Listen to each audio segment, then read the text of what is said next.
Good morning YouTube, we have breaking news because we've got another apology video to make. But this time, it's not me. So let me bring in the apologer. Good morning everybody. I come to you this morning with a sorrowful heart and a sincere apology to make. I did not realise when we discussed the positioning of toilet paper last week that it would be such an emotive subject. So I've come to you to say that in fact I was wrong. It doesn't... Wait there. Can we just hear that again please? This is the first time I've ever heard this by the way. Say it again. I was wrong. Wait there. Who is right? 120, Who's right? 125 of you commented that John was right. Apparently there isn't much more important things in life than the positioning of toilet paper. So my sincere apologies everybody. You know one of my favourite comments though? I didn't even know this was a thing, right? Beards and mullets. Did you know about this? So if you put it on the right way, which is my way obviously, that's a beard. And if you put it on the wrong way, Jess's way, that's a mullet. So yeah. I'm not getting on board with that reasoning because being an Aussie, mullets are cool. The comment that concerned me the most, and we got scarily frequently, was that you have to put it on John's way because if you get dirty hands whilst wiping, you're more likely to spread it to the wall if you put it on backwards. So I didn't realise that was such an epidemic. Anyway, we best get on with talking about this trip and the expenses.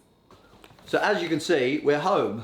But we didn't plan to be. We got off the ferry in Tallinn and it was pouring with rain and blowing a gale, and it was like that the whole way home. So we just gave up on the Baltics, to be honest, and we'll save those for some better weather. But we got loads of information about the trip and tips and tricks and costs and everything like that. So let's get into it. So we thought we'd start by telling you a little bit about each country and what it's like to travel there. So we'll start with Norway. And with Norway, it's going to take you a long time to get anywhere. Yeah, well, I don't think that'd be a case in summer though, but just winter. The road conditions are the best in Norway with how they plough the roads and that, but it's just that you don't see a straight road in Norway. No. Everywhere is real twisty and it's beautiful as well. So if Google Maps tells you 2 hours, it's probably going to take you 3. At the very least, because you're stopping to look at everything, because we will give first prize on the scenery to Norway. Sweden and Finland are beautiful, but the scenery is so dramatic. Also, they might be really good at ploughing the roads in Norway, but they're not very good at ploughing the park-ups. So we would say, if you're planning to do park for night and kind of just do wild camping, try and look for a park-up a little bit before you need it, because we had to drive past quite a lot of snow-filled ones. Whereas Sweden, on the other hand, is pretty much the polar opposite to Norway, because you don't see a bend in Sweden. Pretty much everywhere is just straight roads, isn't it?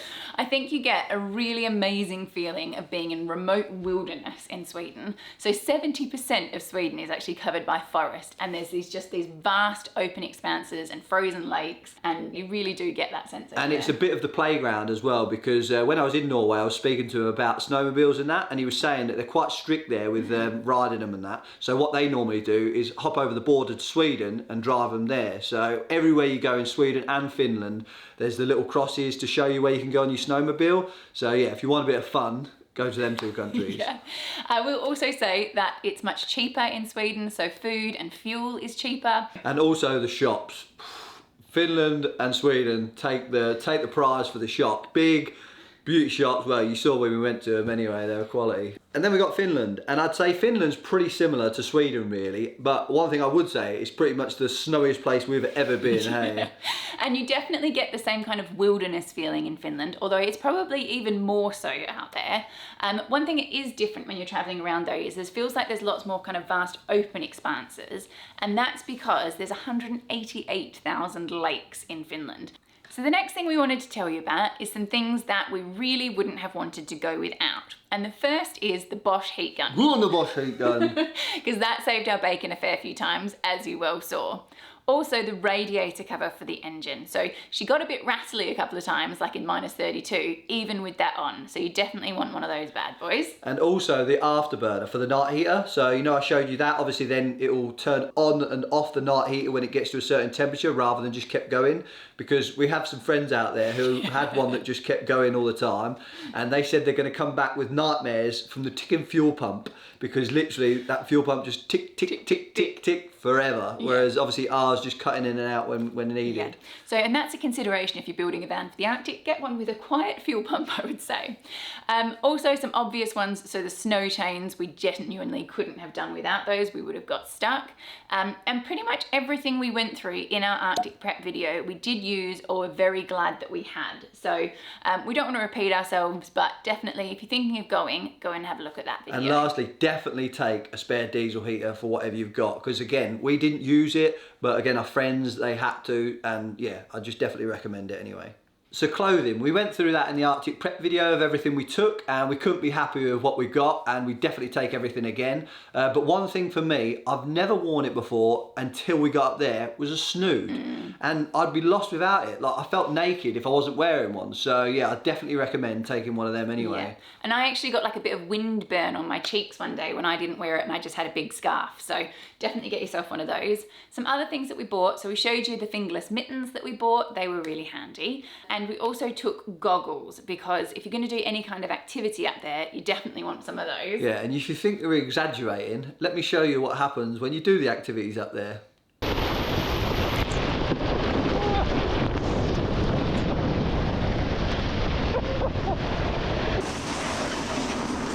Woohoo! Oh yeah. So the goggles are a good thing to take anyway. Yeah, and also good, like if you got stuck in a blizzard and you had to go outside and do a job or anything, because your eyelashes and your eyes can actually freeze. Yeah, So again, I didn't know that was a thing, but yeah. When you blink and you're doing that because your eyelash is frozen, just crazy. So definitely a good little bit of safety and fun equipment to have. And the last thing that we would buy if we were to go again is some spikes for your shoes. So you can buy like pull-on spikes, and we just keep them in our backpack so that if we hit a bit of ice, we would have that extra grip. So down to the juicy bit, the expenses. So our first one that I've got is food, and we spent £651.32 for the 8 weeks that we were away. We spent. I will say that we eat like kings. She eats like kings. And I have an obsession with trying all the different snacks and all the different foods in different countries. So we do spend a lot more money on food than you probably have to. But hey, it's part of the fun for us. Also, the next expense, because we did it separately, because I think this is a very personal thing, is eating out. So while we were away, we spent £414 on eating out. Just think how many tools we could have for that. So next thing, and this was definitely the most expensive, brutal, was fuel. So we did 6,844 miles, and I've counted this from the Eurotunnel port at Calais, because obviously it depends where you're coming from. And that cost us £2,003.57. Next cost was our activities. So we think this is worth every penny, but we spent £760.97 on this. Yeah, definitely worth every penny. And if anything, I think we'd probably do some more if we went again. Yeah. So that included doing the moon bikes, the sledding in Sariselka, and the one in Norway, that massive long toboggan run. Going to the pools, so we actually went to the pool another time as well, and the sauna. Going to the ice hotel, our ski passes and all the equipment rental for snowboarding, and the sky lift that we did to go with the toboggan ride as well. We didn't add the Porsche experience in there because that would have doubled the whole trip pretty much. So would have been more than the whole trip actually. Okay, next one is our ferry crossings. So this is not including the ones in Norway because they're on the toll system and it was a bit hard to separate that out. But this includes our Eurotunnel crossings and obviously going from Denmark to Norway and Helsinki into Estonia. So that was £633.27. One thing I will say is I calculated that if you did the ferry from Dunkirk to Dover, you would have saved £160 compared to what we did. But we get seasick and it was windy both days we went. So it's worth every penny. Worth every penny for us to not throw up, to spend 80 quid extra to go on the Eurotunnel. Next one is parking. This was £19.24. So next cost was equipment, and we spent £142 on that out there. And that included having to buy extra washer fluid because you do go through it quite a bit out there, and the essentials like buying a sled and gloves and goggles. Next is the tolls and all the ferries in Norway. So this includes all the little fjord crossings that we did and the big ferry that took us from Bodo over to Åre in the Lofoten Islands. And that cost us £105.51, which I was actually really impressed with, considering we went through like the longest tunnel in Norway. Yeah. And again, you don't mind paying it because it's a lot better than driving around, put it that way. Yeah, so, definitely. Yeah. And this is where I'll say again to remind you to get one of those tags that we had to go in the window, because you save on every ferry crossing and you save on all tolls as well. They give you a discount if you get one of those tags. So definitely do that. An expense for us on this trip that we hope that you won't have is vehicle repairs. So that included buying John's code reader from Biltema, and then obviously 2 lots of visiting the garages in Norway, which we thought was really going to sting us, but the total for our vehicle repairs came to £785.64. And then the only other little expense to let you know about is we went through 1 bottle, didn't even finish it actually, 6 kilos of gas as well. So the total for us was £5,515.65.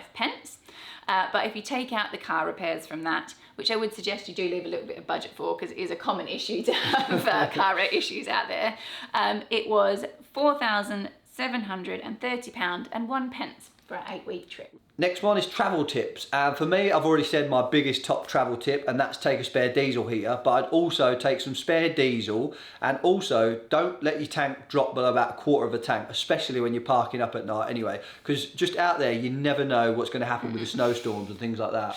So next tip is about park-ups. So I said to you guys while we were out there that we had no trouble with park-ups and everyone was really friendly, apart from them not being ploughed.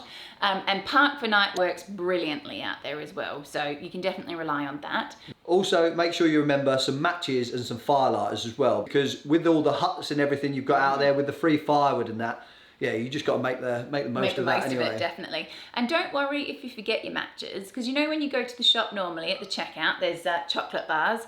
In Finland, that's where you'll find the matches. Also, I know I've mentioned it before, but highly recommend doing the big shop in Germany before you go, because it is definitely going to save you money.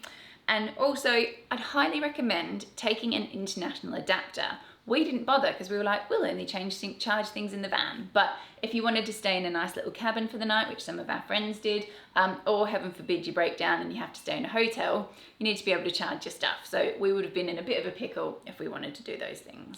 So the next thing we need to talk about is a bit of a tricky one. Shall we say that it's a contentious issue?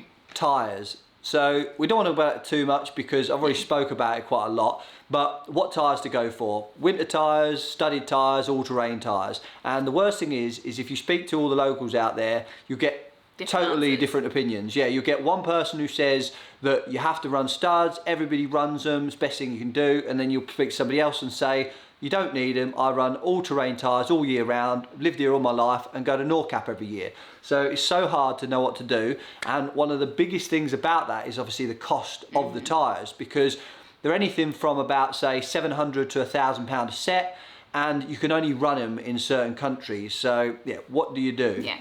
And then you've got the issues as well of what you do with your tyres when you get there, because you're not allowed to drive there in them. They're only allowed in the Nordics. So you either have to go back to the point where you've had your tyres changed and pay them to store them while you're away, or you have to figure out a rental system. So it's not a simple question. Yeah, it is quite a lot to think about, really. I think for me though, if we were to go and do it again, I would get studded tyres put on, and I'd get them put on as soon as we got into the Nordics. A couple of reasons for that really. One is that it would be easier to change them back when you left, because you could leave them down the bottom where you'd want to switch back to your original tyres. 2 is that you'd get the use out of them. And 3, it would mean that we could have gone to everywhere I had on my map, because we chose after our experience in Lofoten to just go inland because we were so far north. But it did mean we missed a few places up the top because they were so much more prone to thaws and ice. So yeah, that's what I would do if we did it again. But for me, I'd just stick with the all-terrains if we went again, because for me, as soon as I saw tarmac, I didn't want to be there. I wanted to chase the snow, and on the snow, and especially the freshly fallen snow, the all-terrains are the best, because obviously you've got your deeper tread and everything like that. So for me, that's where I want to be. I'm not interested. As soon as I see ice, I want to get as far away as possible. And I know you can't really gauge that because you don't know what the weather's going to do, but we were happy to park up if things got bad. Yeah, and change our plans. Yeah. So that was fine. I think to help you make a decision, if you're going on a specific timeline, then studs would make a big difference to you because you do have to park up if you're on all terrains and it gets icy. Also, if you've got your heart set on visiting specific locations, particularly if those are coastal, then studs would make a big difference to you. So hopefully that'll help you make your choice. Still none the wiser, I bet. So this trip was a big bucket list item for us, and we set ourselves a little bucket. Wait there. She did say bucket list. I think everybody knows how much old potty mouth Jess might have said something else, but it definitely was a bucket list there. Right, I am addressing this. I'll admit that I do have a bit of a potty mouth. A bit? We had a few comments last week thinking that John's reenactment of our argument was accurate. Don't you speak to me like that. I'll get these guns out on you, mate. Mick Dundee taught me everything I know. So shut up, you scrawny-legged pain in my arse, baldy boy. Okay, darling. That was dead on that. No, it wasn't. The only thing that was accurate was, yes, I did say no to quite a few of his harebrained ideas, which I think you can understand. But I don't even call you names when we argue. I'll tell you what, I'm glad people are starting to see what the old general's like, and I'm the victim in this. Right. Everyone used to be like, oh, poor Jess putting up with John, but now it's like, poor John putting up with Jess, I reckon, Not having isn't it. Do I ever call you names when we argue? No, she doesn't. Right. Just swears a lot, that's all. I don't even do that. Come on, get on with it. Such a fibber. Right, so back to our bucket list. So, first thing was to make it to the Arctic Circle. We wanted to go snowboarding, did that. We wanted to see the fjords, which we definitely got to see those. And we wanted to see a moose, which we did get to see. We actually saw 5 of them, which was amazing. I only got 1 on camera. Which we didn't realise. I thought there'd be moose everywhere because there is signs everywhere. But when we were speaking to Alex Frood from Miss Mounts Ventures, he was saying that of the 3 winters he's been up there, he's never even seen one. So yeah, it made it almost more incredible to think, really. That we got to see them. So we did get to see a moose. The Northern Lights, we only got to see a little display. Yeah, I got 1 picture flat. that I'll pop up for you, but we didn't get any beautiful lights. Drive on an ice road. Have to save that for another time. We did get to, use the kick sled on an ice road though, and that was fun. Go to Nordcap. Again, that was a bit of a fail. Yeah, I wasn't too bothered in the trip, but now I'm kind of gutted, really. Yeah, like. So it really doesn't bother me. Yeah, we'll have to go another time and get there. So yeah, I wanted to stay in a wood cabin in heavy snow. I think that we definitely we did that. And then John really wanted to go to the Christmas markets and to Wintown and Cellar, which is where he was born and grew up. See where the legend was born. So I think we did pretty well on the bucket brilliant list. trip, yeah. And on that note, we had a couple of highs. So my high was just about the scenery. It was so much more than you dream. Like when I said we were living in a snow globe, it truly felt like I think that's one of the best things you've ever sort of said and not said, but explained how to think of it. You know what I mean? Yeah, it was good. What about you? What was your high? I don't know. What did I write down? We talked about this on the way home. What did I write down? You said the sledding. Oh, the sledding. I think what was the best about sledding, the first one was brilliant, where we went down that long slope. But you had to be a little bit sensible, but or you would die. The second one was brilliant, and especially because we did it with some friends. But I was so proud of Jess as well. It's almost like watching your kid do something good. Do you know what I mean? And she was quality at it. So pat on the back, Jordan. Pat on the back. No way. Come on, get on this. Okay, lows. So for me, it was definitely John being concussed. That was I wasn't concussed.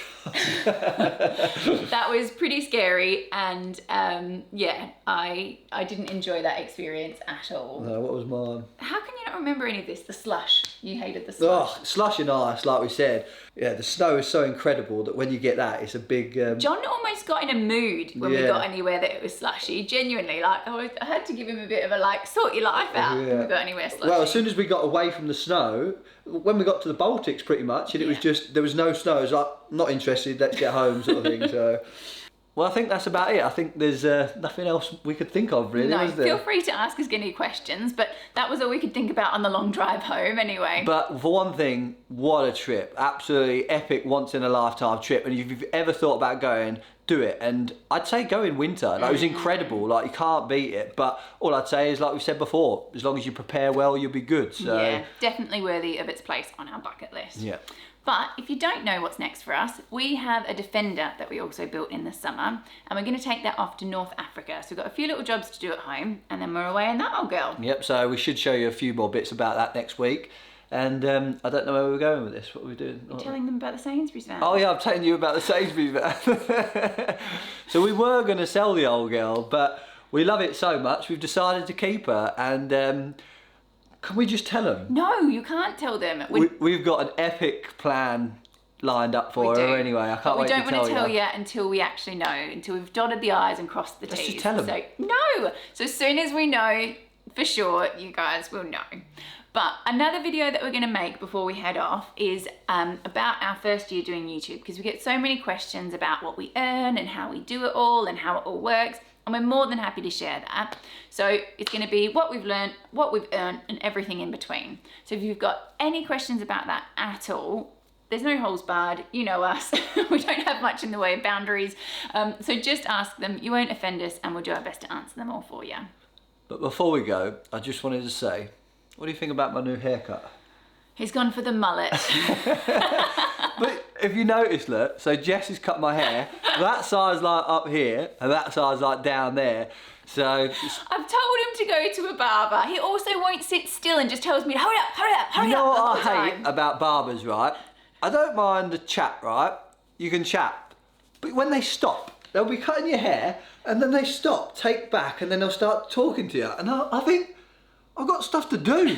Get on and cut my hair. You can talk, just cut my hair. Whereas at least with Jess, I can give her a jip and say hurry up. So, but Anyway, wish me luck surviving another week of life with Mullet Boy.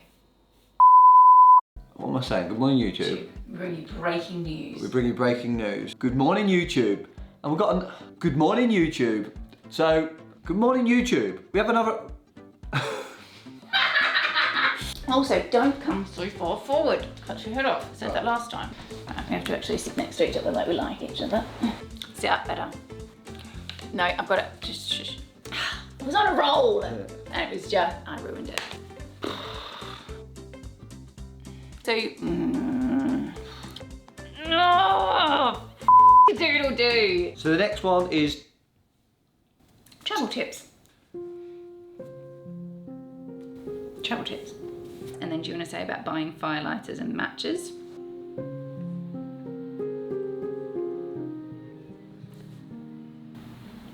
Firelighters and matches.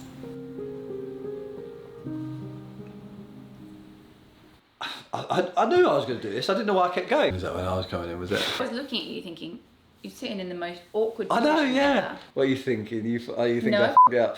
Yeah, you did f*** up.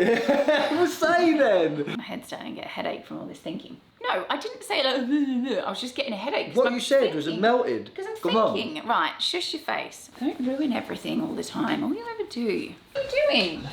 All right. Oh, for f***'s sake, you f***ing amateur. Just caught it at the side of my eye.